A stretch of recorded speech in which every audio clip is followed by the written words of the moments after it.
Welcome, everybody, to the Miami Dolphins stream here at the Basement Sports Network. I am here with my guys, JMV to my right.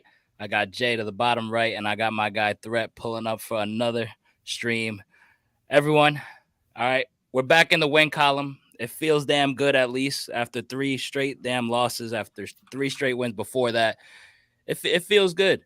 It feels good to be back in the win column. Now that a few days passed, we talked a little bit about the game following Sunday's victory. How we feeling now though? Now that we're back in the win column, let's start with JMV on this one. Oh, it feels good. I think, honestly, by the way, great shows, you guys. I saw your show last week. I'm sorry I couldn't be there. I think that game, Mike got severely outcoached by a phenomenal head coach in Mike Tomlin. I think that's where a lot of the things went downhill. Pittsburgh started that game, heavy man coverage, switched to zone, and we never adjusted. And Devin Bush played a phenomenal job of his, drop coverage. Sometimes they had Minka covering the middle of the field, but all in all, bro, sloppy game. Tua's a little, our offense is based on a lot of timing. So it was going to take some in-game reps to get the timing right with all the receivers. And he threw some questionable passes. But, bro, a win is a win in the NFL. So I'm glad. And now we move on to Detroit week. Definitely, a win is a win. You got to take it, man. I mean, especially the way it's been lately. Like, we started to question this Dolphins team, like if we were too high on them. Now, there's still a lot that has to be proven. Like, we're not out here saying, damn, we're back. Like, absolutely not. And I know, our account took some slack for putting up some facts out there over the week about our offense, which has been, listen, it's not to what we expected, especially when you add a lot of that talent like Tyreek Hill, and you got Armstead, although he's been out of the lineup a couple of games. You still want this offense coached by Mike McDaniel to be scoring at a more efficient rate. Threat, I want to get this to you in particular here. Are you concerned about this offense thus far? Because, hey, listen, I was thinking about it, and I think, like, we only put up more than 21 points just one game this season, I believe, if I'm not mistaken. Your thoughts on the offense? I'm absolutely unfazed by the offense. This is the best offense I've ever have seen in my entire life as a fan watching the Fins. Unfortunately, I didn't get to see the 80s. I don't remember much of the 90s. And post 2000, let's not talk about it at all. It didn't happen. So I'm unfazed, bro. I think this offense is good.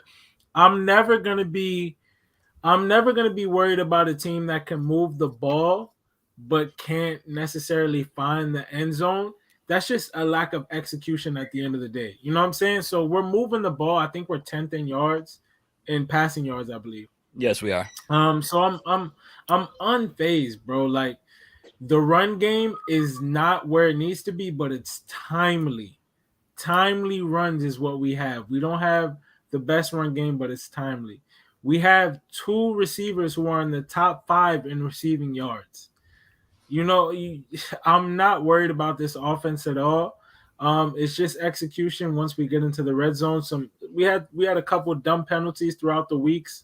Some dumb decision making throughout the week as well. So we'll see where we go this week when we have an even lighter Detroit Lions opponent. That's facts. That's fact. Just to correct, I just checked. We're actually third in passing. We're 10th in offense, like total offense, but in passing we are third, only behind Buffalo and Kansas City. So there goes to Mm. show a lot of people out there. I mean, this offense is definitely dynamic, and they're just like, let Tua get this rhythm back, and I think they're gonna turn it up this week. Jay, I want to get to you on this one. Shout out to Juan. Juan just pulling up to the stream. I know he is souped up about his boy Noah. Jay, I want to ask you in particular, Tua's performance. How are you feeling? Are you concerned that he didn't go out there and throw those stats that a lot of people were expecting? I'm not concerned about his performance. I'm not concerned for him for the rest of the year. I think rust or not, whatever you want to call it, because I think rust is like a bad word. I just think like him not playing for 3 weeks, clearly they were out of sync. That's kind of the way I would put it with him and the receivers. Like, and that's something that we haven't seen before. At least in the first 3 games, we've seen Tua and Tyreek have that connection. This is the first time you kind of see them miss on a couple of them. So I'm not really concerned about Tua going forward.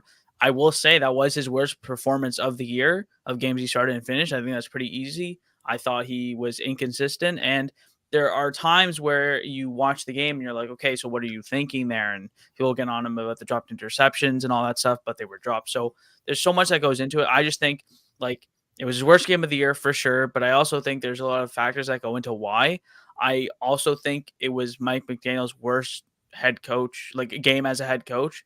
I thought that the play calling after the first two drives, Mike Tomlin adjusted and took away the middle of the field. And we didn't adjust to that adjustment. We still tried to force the ball down the middle of the field. And it was like, it's like they've adjusted and we didn't really adjust to that. The same thing happened with Chase Edmonds, Raheem Mostert. Raheem Mostert was killing it on the outside runs. And we kept giving to Chase Edmonds on inside zones. And it was just clearly was not working. Liam Eichenberg was getting blown up by Cameron Hayward. So I just thought it was Mike McDaniel's worst game as a head coach, worst game as a offensive play caller. And I think he just learn from it. And that obviously played a factor in the way Tua Tagovailoa played because clearly he wasn't himself. There's a bunch of throws where he usually makes it in his sleep or he definitely wants those throws back. He alluded to that in today's press conference. If you guys watched that, if anyone's watched that, he alluded to him being like not where he wanted to be and stuff like that. So I think it was just an inconsistent performance. And it, while you should take note of it and, analyze, I don't think it's like bad to critique his performance. I'm not worried about him going forward. Right. Absolutely. I'm not worried about it either. I think he's just getting back under himself. Like I really think this weekend is going to be the week where we can, judge and maybe overreact if stuff doesn't go our way. Juan, I want to toss this over to you, man. How are you feeling about Mike McDaniel so far and about Tua's performance? Because I know you gave him praise when he deserved, but you're also hard on him. So I want to hear your perspective on that. And you could give some love to Noah here because maybe Sunday wasn't enough. No. I'll give some Noah love later. I think I'm actually like the opposite of everybody here. I'm more concerned with this offense than I think everybody here put together. Last year we had shit offense, shit O-line, shit OCs, shit wide receivers, and somehow we're averaging 1 point more. Somehow our run game is averaging 7 yards less. I'm personally not really sold on anything offensively right now. Like, yeah, we can move the ball, but that means shit squat when you're dropping 16 points or 20 points or 19 points. And truth be told, like, the Baltimore game is looking more and more like an anomaly. It's looking more and more like that one-off game to where we went off. And yeah, that's our peak. But realistically, how many times are we going to hit our peak?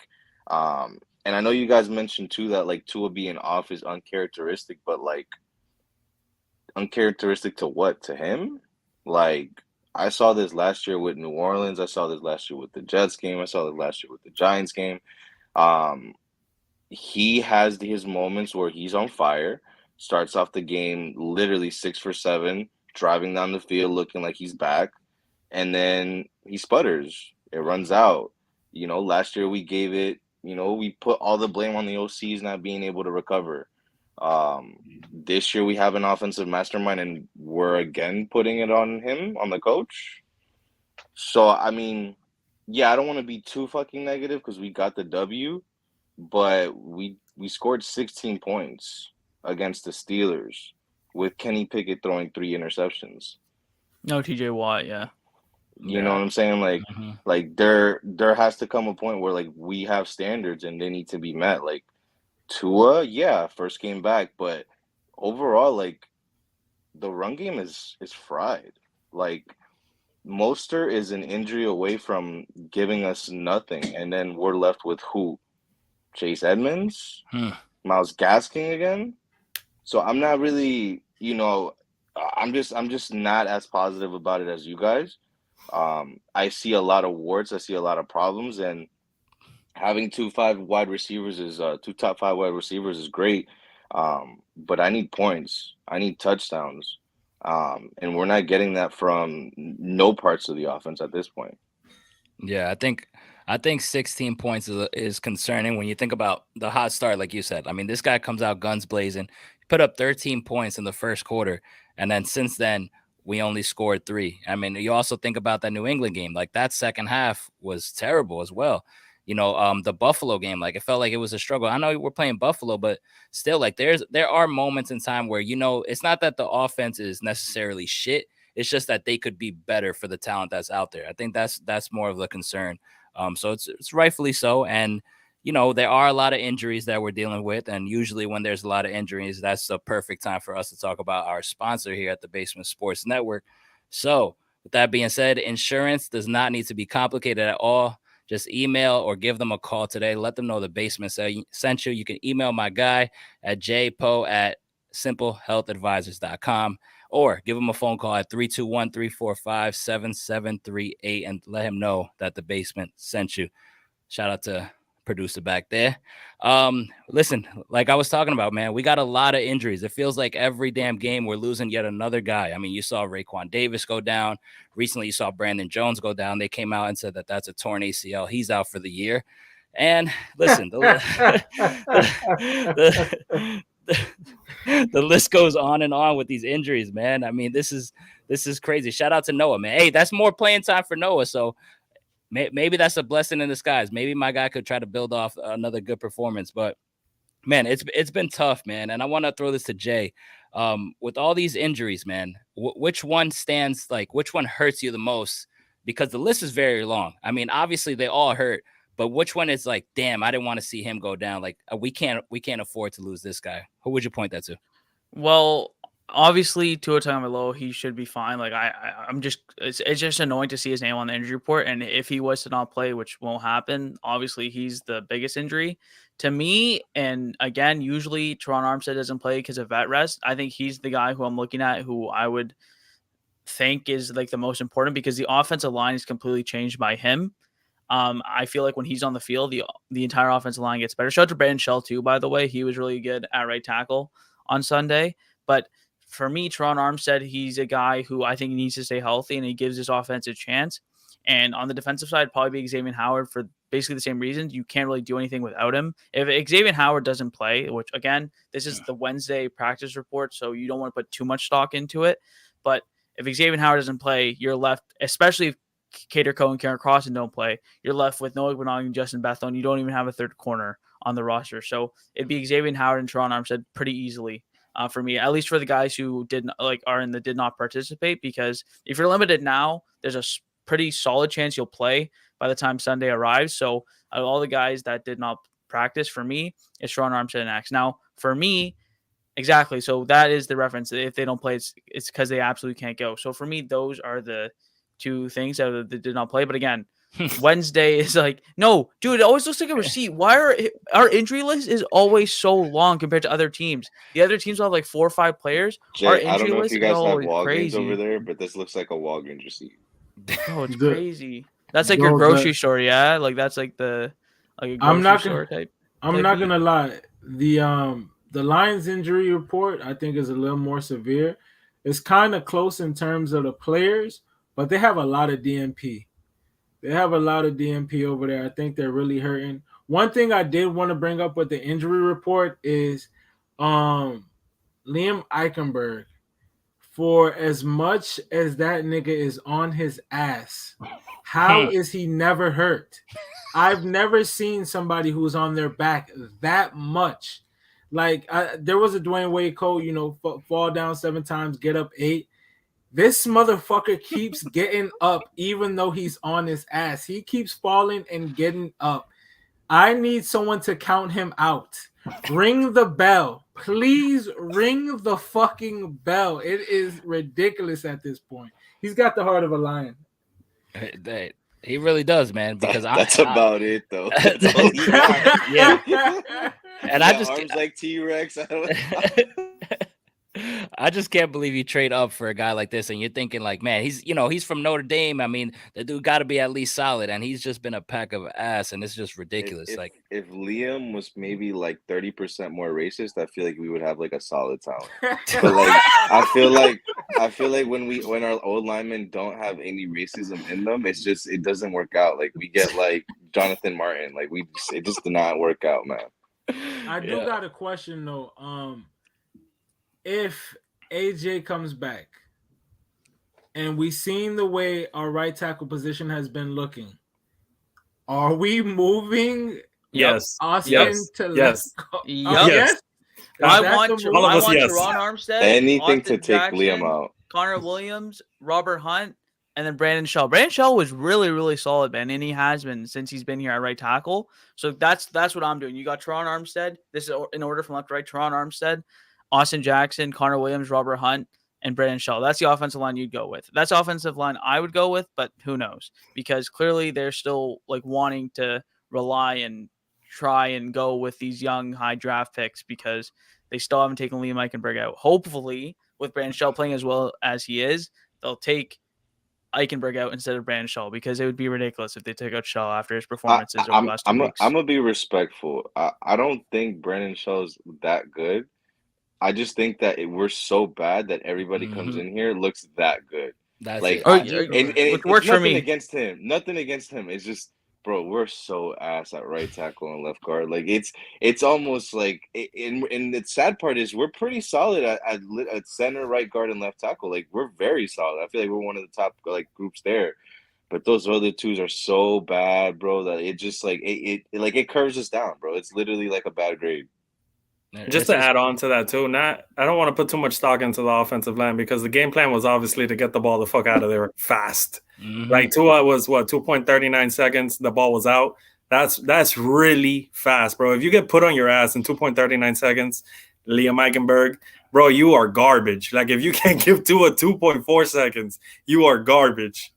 You shouldn't be on a roster. So I'm not gonna put too much stock into it, but Brandon has been much better than anything we've seen at right tackle in a long time.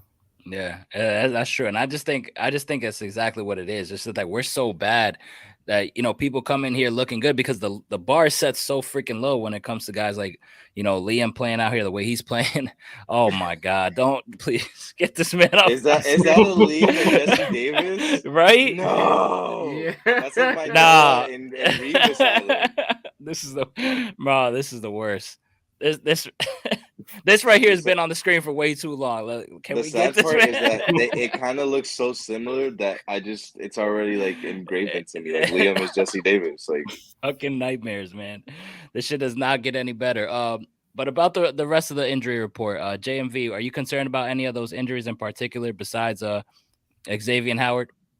Well, to be honest, I think Xavier Howard and Teron Armstead are going to play. The one injury that really fucked us over is not even on that injury report, and it's Byron Jones. Like, we're in week 7. We're in week 7. This guy, he's still not practicing. He's still not activated. They still don't know when he's going to practice. Like, when is this man coming back, bro? Week 16? This has been terrible, and we're down bad in that secondary. Will Fuller part 2. Yeah, Will Fuller. Will Fuller part 2. Definitely.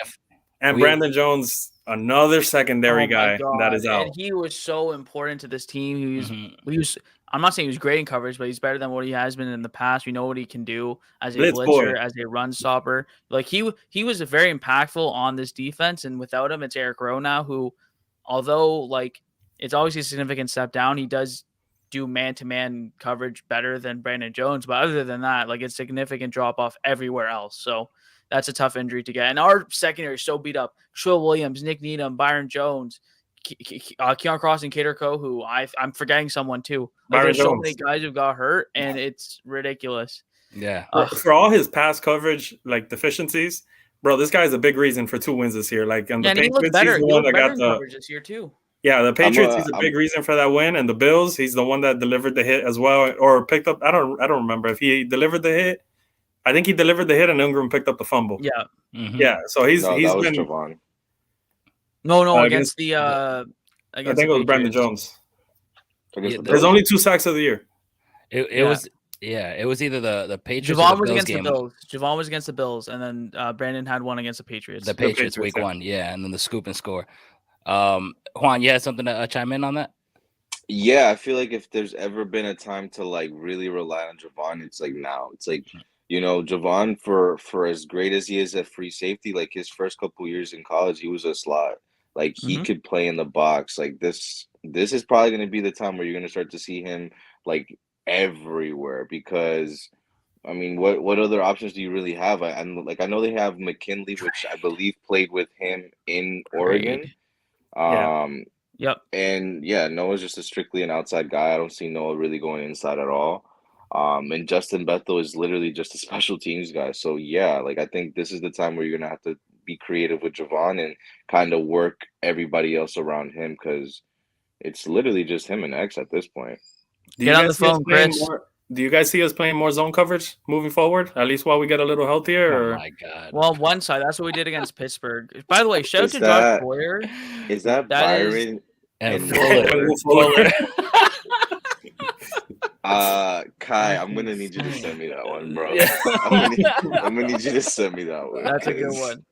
There it is. No, but shout out to Josh Boyer, man. This last week, I'm not gonna lie, he developed a nice game plan for having these guys. He had Xavier manning up on whatever receiver was on his side. He took away side of the field. Then obviously after like the first few plays, because by the way, Noah like unfortunately got burnt a little bit on the first play. Pickett missed him. After that, it was a lot more zone on that side for Bethel and Iguanogany, which Adversity I really is opportunity, bro. like. Shout out to Exactly. Mike McDaniel quote. But yeah, right so there. shout out to Josh Boyer to holding them for 10 points. He developed a nice scheme to kind of limit the damage that could be done over on that side. Shout out to Jerome Baker too, man. Jerome Baker had a hell of a game. That's somebody that I don't think anybody in this fan base is mentioning. He had a hell of a game this past Sunday. Hey, Jalen Phillips too, man. Dog. Yes. Back-to-back performances with sacks. That's all you want to see. Just start racking them up. If you want to give us one a game, I'll take it. I would like more, but start getting to that level that we know Jalen Phillips could be at. This defense in particular, I saw we talked about it on the Sunday stream right after the game. That looked like a little bit of last year's defense out there.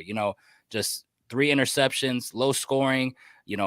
Even the offense, unfortunately, like the offense gets out there for like a freaking couple downs. 2021 offense. Oh, it really did, man. It really did. But I know it's gonna pick back up, so I'm not gonna go, too crazy about it. I'm glad we got the win. I want to throw this at Threk because we did talk about this on Sunday stream as well. We were talking a little bit about trade options. Now, trade deadline is approaching, so we want this team obviously to get better here. They have to be picking up the phone. I know Jay says Chris Greer pick up the phone. We're talking about Kareem Hunt. We chimed on in a little bit. Now there was a report saying that he could be had for a 4th round pick. Now that is fairly cheap. I know, Threat, you mentioned that you wanted a pass rusher. I believe we mentioned, I think it was Robert Quinn, and I think the Philadelphia Eagles just got picked up. So where would you pivot now? What pass rush are you looking for? We have 2 third-round picks, by the way. So keep that in mind too. If we're giving up a 4th round pick. You keep that in mind. Keep the Gesicki piece, Cedric Wilson. I don't know if people want that contract, but there are pieces that could be moved. Where are you looking to pivot following that Robert Quinn news? I'm gonna be honest with you. I have no moves other than the obvious of Roquan, but he's not a pass rusher. But I seen Roquan crying today during his press conference because he's still locked up. He's seen his boy dip out. It wasn't him that got traded. He was literally crying because it wasn't him. That's just so funny to me. Get this man out. There's really, bro. We can do. I'll send the first, bro. Kareem. I'll send the first. A third for Kareem, but I don't know how I feel about that, to be honest with you, especially because I got my eyes on somebody in the draft, and I'm not going to go too far ahead of that, but I have other options. Is it that Gibbs? I prefer in the draft. Or Bijan? Come on, baby. Robinson, baby. But bro, we'll have to pray a lot of fingers crossed for that pick to be high enough for Bijan. Well, right now it's at 12, I believe. Yeah. I believe it's at 12. Even though the NFC is so dog shit ass. Yeah. The 49ers pick is 12 right now? Yeah. Right now, currently. And we play them, so we could help ourselves. It's so bad, but I really don't have a move outside of Roquan. I know some people are clamoring for this weird ass Jerry Jeudy move. Stop. Why? I don't get that either. I have agendas. Which problem is that gonna fix? I have agendas, but I don't want to trade for him. I want to get him in free agency in 2 years. Is he playing left guard? Guys, he played with Joel one time. Is he playing safety? Like, what is he doing? Yeah. Yo, listen, Kai, bro. Listen, I have a Jerry Jeudy agenda, but it's not via draft this year, and it's not next year. It's in 2 years when he's a free agent to reunite him with Waddle. But that's in 2 years. I really don't care about it now. But listen, hey, Threat, I'll give a second for Jack Conklin. Is that how you pronounce his last name? And Kareem Hunt. I'll give a third and a fourth. I'll find out how to pronounce his name once he gets here. I don't think we have a fourth. I don't think we have a fourth. Jay, do we got a fourth? Do you know? I think we do have a fourth. Send him a conditional check. fifth. We'll figure it out later. And then the last one is the name that popped up today. Obviously, We have a Shaq fourth. Thompson. Or no, we don't. It was trade. So the 2/3. fourth was a part of the Tyreek trade. So we have 2/3. We don't have a fourth. So I'll give a Shaq third. Thompson. Shaq Thompson, you said?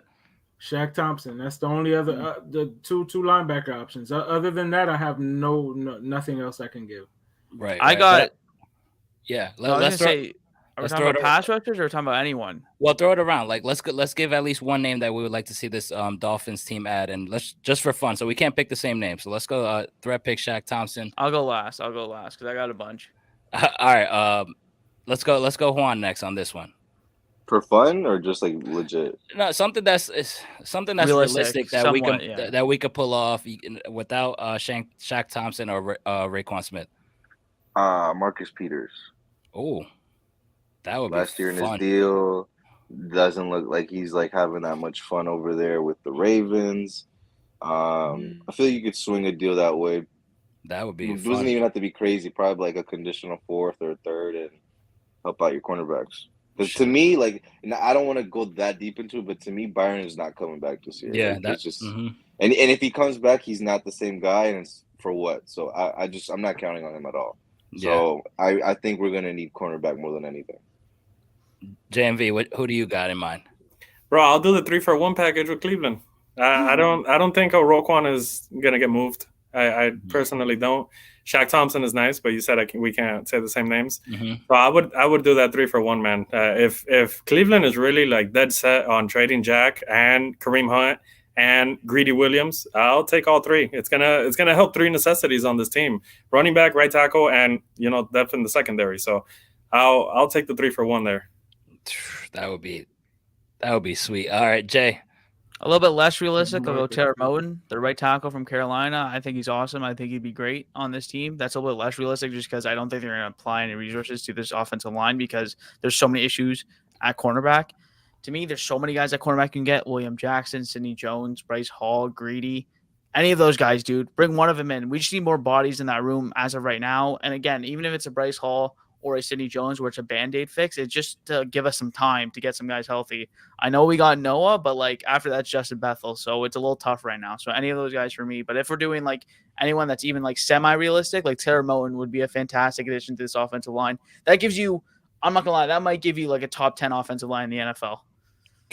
Listen, moves need to be made. So Chris Greer got to pick up that phone and start getting to it, man. I mean, you see other people just swinging deals. Like usually Chris Greer is a little bit more out there, man. I'm surprised it's been a little quiet, just a lot of rumors. But we are winding down towards the end part of the stream. I want to touch on, obviously, it's Lions week here.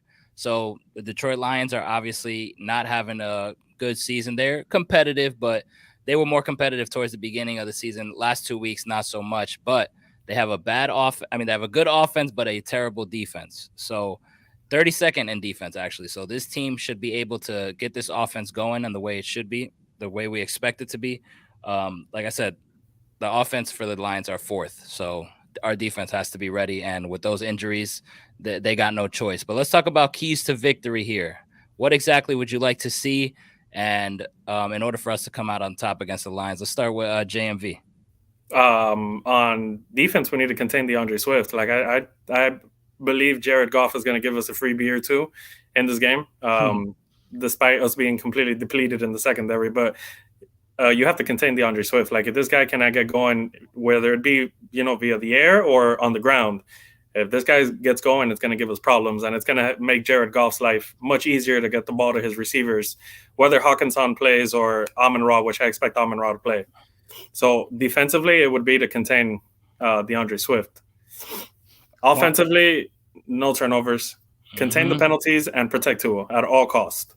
Fact, he's got to protect himself too, man. There's a couple times where, I mean, the dude is like, yeah, what did they say? He's like, yeah, I'm gonna slide more often and shit like that. And then this guy is like, he just wants to get hit. I'm like, God, I don't know what it is, bro. Man. That Barstool post, that shit took me out. They put the video of Tua lowering his helmet, and then like it was the quote that Mike said, or he said that he was supposed to slide. Yeah. And then they put the video, and he was like, "Fuck it, we ball." It lowers the shoulder. I mean, this is crazy, man. I mean, we can't have him go down at all. So I would like to see him, just slide. I don't know what he's trying to prove. I don't know what it is. Listen, at this point, it's on him, man. This is what he's trying to do. I don't know what it is, but control we can control as fans. Juan, keys to victory against the Lions. What would you like to see this weekend? It's definitely going to be some revenge games. Charles Harris coming back to the crib where he got drafted. He's been pretty good as a pass rusher, so we got to stop that. I think Jared Goff honestly probably hates us. I think we genuinely broke him. I think that the game that he had down here was like the beginning of the end with his time with literally. So I definitely think he's going to be coming out a little angrier. But honestly, I'm not really worried about this game. I definitely think it's going to be I already know the score in my head. I'm not going to say it until we actually do predictions. But yeah, I don't think the offense is going to score as many points as we think, but it's going to be more than the 21 that they're currently averaging. I thought you were going to give us like 17-14. I was ready to jump out the window. Nah. If we're doing scores, I'm like 24-10. Wait, save the scores for the next round. Last segment. Yeah. Threat, keys to victory. What would you like to see this Dolphins offense and defense do, or either or? Build on what you've already been building this entire season. It's really weird because in the past years, bro, I feel like this Dolphins team the defense struggled against mobile quarterbacks, and we destroy stationary quarterbacks. Jared Goff, obviously what we did to him. And I feel like this year is a little different, bro. We held Josh Allen to 3 points in the second half. We held Lamar to, I believe, 10 points in the second half. We made Kenny Pickett throw 3 interceptions in the last game. And our losses are to Burrow. He's a little mobile. Kirk Cousins. You know what I'm saying? And I just feel like this is just a weird year. So build on what you're good at. You know what I'm saying? And just try to go from there offensively and defensively. So, establish the pass game, and the run game's not going. So what happened to the screenplays? If you can't run the ball effectively, get back to the short yard plays that are just the same as a run play. You know what I'm saying? And the defense kind of find that identity and what they're good at and build on that, basically. Jay, what about you? Keys to victory and things you'd like to see this Sunday? I just want to see the run game. I want Raheem Mostert to have another 100 yards. I'll be honest. Listen, we all love to see Tua air the ball out, but against a team like the Lions, who I'm not taking lightly, but there should be no reason for him to have to do that. Like, you should be able to, we should be running the ball a lot in the second half, just trying to get the game to end is where we should be. So I want to see Raheem Mostert and the run game get going. I would love a huge game from the run game. That's what I want to see, and I think that's a key to victory because there's no reason for Tua to have to throw 40 times against the Detroit Lions. Yeah, but what if the game plan is to throw the ball 40 times? That's a 32nd ranked pass defense in the NFL. No, for sure. I'm just saying, if we get it, we should. I think we should get off to a big lead, and then we should be running the clock out. To be honest, like that's what I'm thinking. I'm not saying in the beginning, we really got to get the run game going. Whereas I still think it's good that we do that. I just think there should be no reason for Tua to be throwing that much against a team like this, where you're not trying to keep up or something like that. Especially considering I would actually like the offense to balance out a little bit because I think that's better going into the playoffs. I think it's better to have a little bit more balance. Obviously, we don't have the running backs for that right now, and sometimes we do use the pass game as a run game, kind of like last year. So you are right from that standpoint. I just think it's important to get the running game going and not have Tua throw the ball that many times against such a bad team. He's not going to need 40 passes to get 400 yards. It's okay. I mean, yeah, this has got to be a get right game for the Miami Dolphins. They have to, just come in, do work, do your thing, and get out. And just build momentum, man. Get that momentum back to what it was like at 3-0, because there's no way you got that back after this Sunday's win at all. That defense allows the most big plays in the NFL. Yeah, he's not going to need 40. I can't have another week of the Jets being on top of us over the division. Facts. I can't. It's so disgusting. It is. I'm not built for this. I don't like being on Twitter right now. Jets fans can talk shit to us. This is not okay. Yeah. I'm actually a Patriots fan this week. I'm not even going front. I'm rooting all out for the Patriots to take the Jets out. No cap. You root for Mac Bailey Zappi season? Zapp. I don't give a fuck who's that quarterback, bro. They can run Wildcat, Damian Harris, and they look the same. Stevenson They the are entire the same. game. Dog, Mac Jones was a top 100 player voted by the players. 85. Never forget. He was a Pro Bowler. Never forget on his name. Pro Bowler, voted in. That's disgusting work. Disgusting.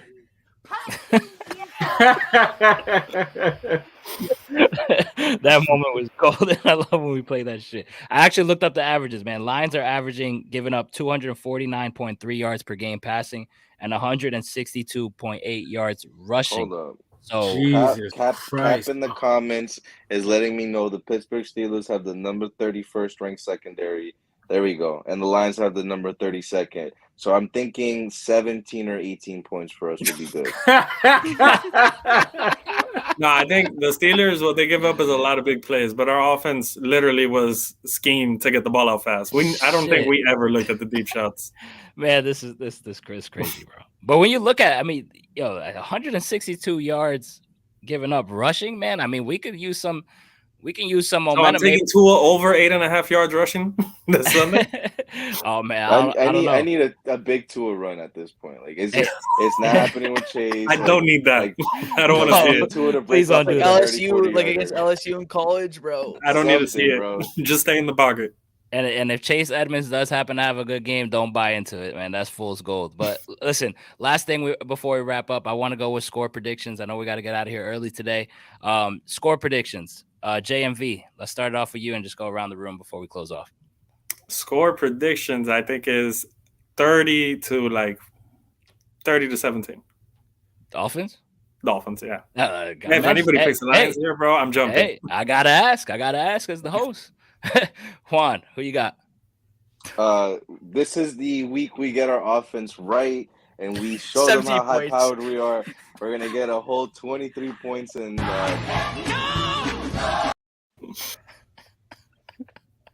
So what is it that you got? What? 23-10. Can't get more than that. Listen. Nah, we still got issues, bro. That's my whole point. We can move the ball. I think we're gonna take the J route. I think we're gonna take the J route. Get out to a early lead and just take your sweet ass time. Bring that clock down, bro. We had a 10-zip lead. No, this does not work. Like, what are you on that? No, I said 30. Oh, 30. Okay, maybe. I said 30 or 31. Whatever floats your boat. Either one. You said 30 because I'm going 31-17. I do think they score points late, so it could be like 31-14, 31-10, Stat something padding. like that. Stat padding. That's what I'm going with. Wait, Thread, what about come on, Thread, hit us with the 40. Oh, 50. I just before I give my prediction, I just want to say Chase Edmonds leads the league in drop passes. But with anyway, I'm gonna follow that up with Jalen Waddle has one less. It's my worst take of the offseason, man. I thought Edmonds was going to be great. That is true about Waddle, but we knew that with Waddle already. But that shit hurt me when I saw it today. I will say that I don't think our offense will put up 30, but I do have us having our first comfortable win of the season. Finally, right? I got the Dolphins 28, Lions 13. Bro, our expectations are so freaking high, and we have a high chance of being so pissed off if we don't see the team. But it can't happen. Now I want to hear your take, Nando. Wait, Jay. What was your score prediction again? Mine was 31-17. They score points like a garbage time touchdown at the end of the game. So 31-17. Jay, how many JMV? How many points you had scored? I think I said 30-14 or 30-17. I think I had almost the same. I was 30. I just don't know if I said 14 or 17. One of the two. All right. Well, believe it or not, I got this offense scoring 35 points this Sunday, man. Jeez, 5 tutties. Listen, I just think this is what it is, man. It's Tua's second game back. Are all them Tua's? I'm thinking y'all I'll got take some stat pad. I'll take every single touchdown. Y'all got some fumble recoveries in there for touchdowns. I don't think we got this ain't an offense scoring 35. I don't know about that. If we score 35, Juan is hosting next week. Juan's doing a lot of shit next week if we scoring 35. I don't know. Listen, I'm gonna keep it a buck, man. I think are we streaming on a different website, Juan? Like, that's how what we're doing. I think Jared Goff throws us one. I think we get one there on defense. I think Tua's gonna give us 3, and I'll take that. And I think we get 1 rushing. So I honestly think you're going against the 32nd ranked defense. I think this Dolphins offense has heard the noise. I think they need to literally just tell people, yo, relax. We about this life. If you put up 42 against Baltimore, you could definitely put up 35 against Detroit. That's all I'm saying. Even though we're on the road, I like our chances here. This is a get-right game. They need to let this fan base just believe again. And I got this game being a 35-21 Dolphins win. I hope. Let's see, man. 3 from Tua. I'll take that.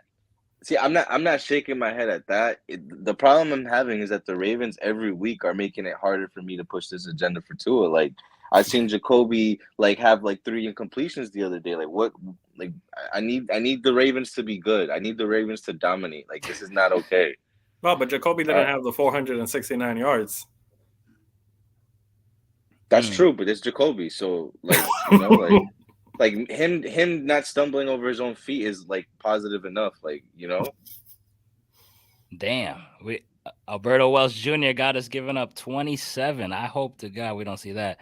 Kai in the back says 34-14 Dolphins. All right. Defense keeping it going, keeping that momentum going. I like the vibes. Listen, this will wrap up the show today. I appreciate everybody tuning in to the program. Make sure you hit that like button, subscribe to the channel if you haven't Wilson. already. Duncan Robinson.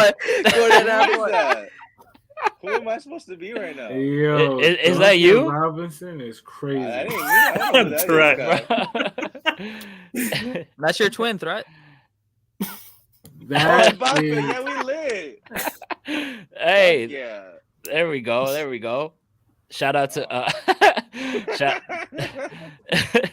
oh my God, this is great. Shout out to Nathaniel. He says 34-17. I'm assuming he means Dolphins win on that. But yeah, man, this will wrap up the show. Make sure you tune in for the post-game stream this Sunday following a Dolphins W and hit that thumbs up button. Thank you for showing up and peace out.